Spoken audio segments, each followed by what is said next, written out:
There is a strange phenomenon that most people eventually notice. Some of the smartest people you know don't always make the best decisions. You've probably seen it yourself. People with impressive degrees, extraordinary memory, and incredible analytical ability somehow end up making choices that leave everyone around them confused. They stay in toxic relationships. They burn themselves out. They destroy successful businesses. They become trapped by their own ambition. Sometimes they spend years pursuing goals that in the end don't even make them happy. And when this happens, our intuition tells us something must have gone wrong. After all, if intelligence helps us solve problems, then shouldn't highly intelligent people automatically make better decisions? But that's based on a hidden assumption. It assumes that intelligence and wisdom are the same thing. They're not. And understanding the difference between the two might be one of the most important realizations you can ever have. Because intelligence helps you solve problems. Wisdom helps you solve the right problems. Intelligence helps you optimize. Wisdom helps you determine what is worth optimizing. Intelligence gives you answers. Wisdom helps you ask better questions.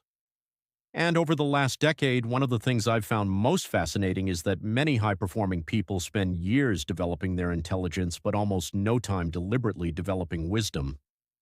Which is unfortunate because intelligence without wisdom can be dangerous. It can make you incredibly effective at pursuing goals that you should never have pursued in the first place. And this brings us to the first trap. Trap number 1, mistaking knowledge for wisdom. This trap feels incredibly intuitive because we naturally assume that more information leads to better decisions. If we know more, understand more, and gather more facts, then surely we'll become wiser. But this relies on an assumption that simply isn't true, and that assumption is that wisdom is just accumulated knowledge. It isn't. Knowledge tells you that tomatoes are technically fruits. Wisdom tells you not to put them in a fruit salad. Knowledge tells you how to make money. Wisdom asks what that money is costing you. Knowledge can tell you how to win an argument. Wisdom recognizes that winning the argument might destroy the relationship, and this difference matters. Because information by itself doesn't automatically produce good judgment.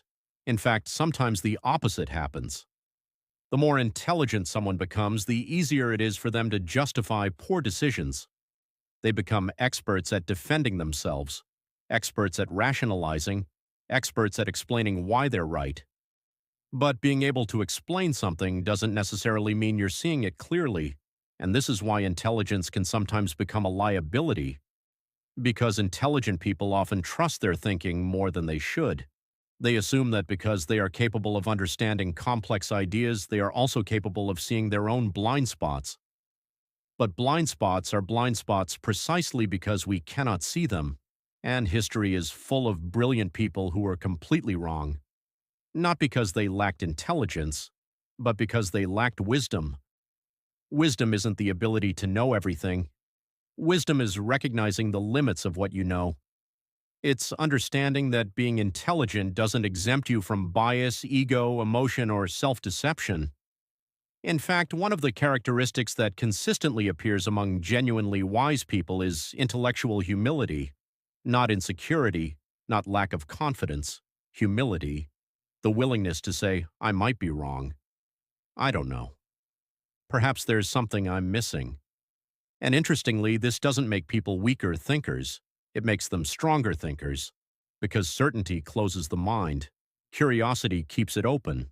The smartest people often have answers, but wise people remain students.